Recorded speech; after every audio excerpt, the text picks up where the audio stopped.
Fala pessoal, tudo bom? Estou aqui de volta, Carlos Eduardo do Porquê, para continuar a nossa conversa sobre teste de hipótese em estatística. Bom, na última videoaula a gente discutiu o teste de hipótese no contexto de um modelo, de uma descrição teórica da realidade que coloca uma pergunta para a gente, anos de educação de fato aumenta o salário das pessoas? Mas você pode aplicar o mesmo conceito para uma opção de coisa. Hoje a gente vai aplicar para sistema judicial, criminalidade, lava-jato, todo esse tipo de coisa. Então vamos colocar no contexto. E eu quero chamar a atenção para o fato de que a gente sempre tem dois tipos de erro, quando a gente faz algum teste de hipótese. O erro tipo 1, que a gente chama, que é o erro tipo 1, é você rejeitar aquela hipótese inicial, que deu a base para você começar a fazer o teste. Você rejeita a hipótese nula, quando na verdade, na população, ao invés de na amostra, ela é verdadeira. Mas você rejeitou por causa da amostra que você tem, entende? E o erro do tipo 2 é o contrário. Você aceita a hipótese nula e fala assim, não, eu não consigo rejeitar esse negócio. Você aceita essa hipótese você aceita, só que era para rejeitá-la. Na verdade, ela não é válida, a hipótese que você se formulou inicialmente, só que com os dados que você tem em mão, você não teve como descobrir isso. Então esse é um erro tipo 1 e tipo 2. E isso é super importante para o mundo real, porque o mundo real, como no exemplo que eu dei da estatística do salário e educação, você vai trabalhar com provas ou evidências ou dados, de uma maneira geral, limitados, que nunca vão te levar a uma certeza absoluta de que aquele negócio é com certeza verdadeiro ou aquele negócio é com certeza falso. Como gostam de dizer os economistas, tem sempre trade-off nessas histórias. Então, na história de investigação judicial, crime também, sempre vai aparecer um trade-off. Sempre nesse trade-off, como é que vai se manifestar nesse caso?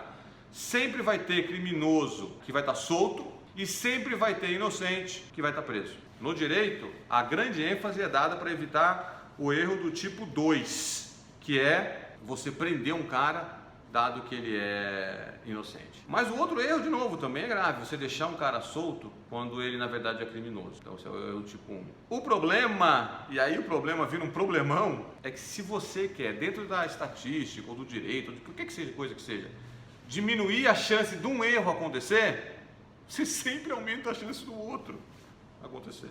Então esse é um trade-off muito cruel.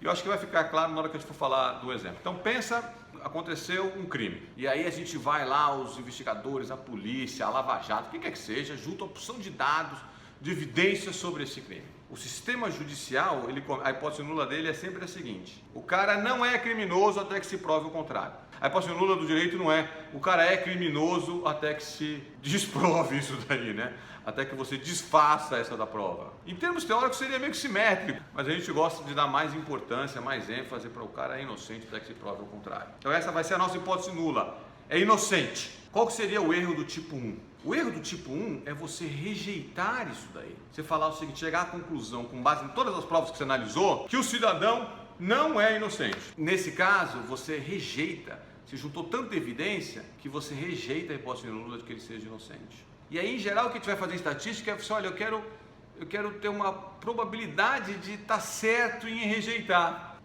Normalmente, em estatística, a gente exige muita evidência para rejeitar uma hipótese nula. O erro tipo 1 é você fazer isso e ele ser inocente. É um erro muito grave. O erro do tipo 2, para o economista, também é grave.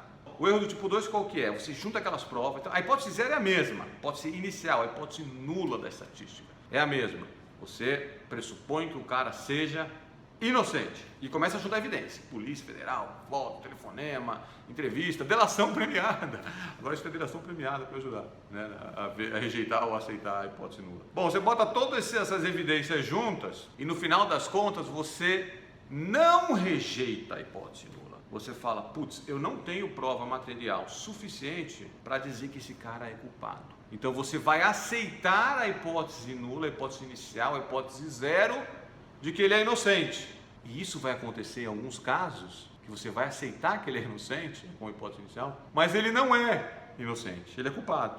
E o viés do sistema judiciário brasileiro e na maior parte do mundo é isso daí, é para fazer isso aí. Olha, se eu não tenho evidência suficiente, eu vou aceitar a hipótese nula de inocência. E às vezes o cara não é inocente. Então ele roubou na Lava Jato, ou ele matou alguém, ou ele roubou um banco, e você não condenou. por conta desse erro do tipo 2. Aonde que acontece o problema?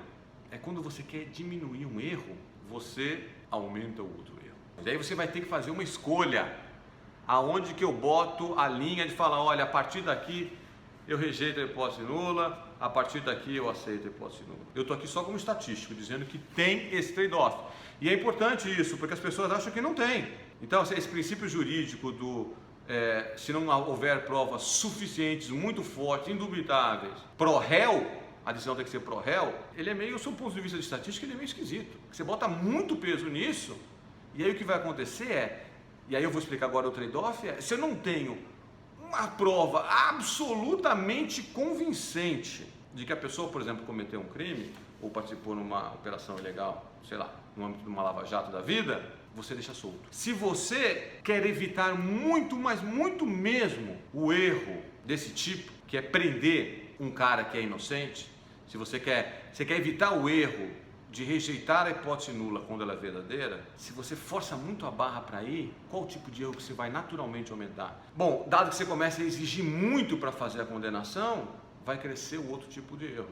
O outro tipo de erro você vai acabar deixando livre muita gente que de fato cometeu um crime, que tinha bastante evidência de cometer o crime, mas porque a sua exigência era super draconiana, você deixou solto. Então, mesmo no sistema jurídico que privilegia pra caramba evitar esse tipo de erro, ou seja, rejeitar a hipótese nula de inocência, quando o cara, na verdade, é inocente, você não quer de jeito nenhum fazer isso daí, mesmo no sistema jurídico, ele tem que ter uma margem para cometer esse erro. Parece injusto, é injusto. É injusto no caso a caso individual, é verdade. Mas o que acontece é se você empurra a probabilidade de estar errado nessa margem para zero, você eu não posso nunca estar errado, o outro erro, que por eu não ter prova suficiente, eu vou aceitar que o cara é inocente, né? E vou deixar ele solto, só que na verdade ele não é inocente, que é por isso que chama erro, né? Esse erro vai explodir, vai ficar muito grande, vai ter muita gente, muito bandido solto. Então, em estatística, moçada, a gente tem dois tipos de erro. No mundo, né? Estatística nada, isso aqui é aplicado para o mundo. Economia, ciências sociais, teoria do direito, como a sociedade desenvolve suas normas e seus procedimentos, na medida que você empurra um erro para zero, o outro fica muito grande. Por outro lado, óbvio que eu não quero um sistema, por exemplo, nesse caso, né, jurídico, que rejeite facilmente a hipótese nula de inocência. Eu não quero isso também. Esse é outro erro. Eu não quero botar na cadeia uma porção de gente, ou condenar uma porção de gente, que na verdade, se eu tivesse uma exigência mais severa em relação à quantidade e à qualidade das provas, eu teria deixado solto. O que eu não quero também, por outro lado, é o seguinte: eu não quero deixar preso ou mandar uma porção de gente para a cadeia o cara que é inocente. Eu não quero rejeitar a hipótese nula de inocência de uma maneira muito fácil, porque aí fica muito fácil condenar, aí gera muita arbitrariedade, esse tipo de coisa. Então, esse erro tipo 2, erro tipo 1 e erro tipo 2, eu quero que nenhum dos dois seja muito grande.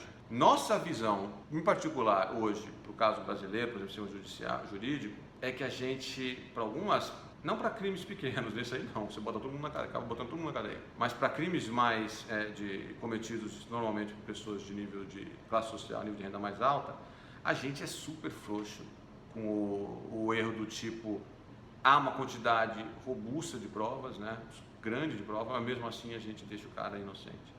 A gente aceita demais a hipótese nula de inocência para alguns tipos de crime, cometendo de uma maneira excessiva esse tipo de... Quando na verdade a pessoa não é inocente. Então esse erro ele fica muito grande e isso se chama, no linguajar, no popular, impunidade. É isso aí, pessoal. Um abraço.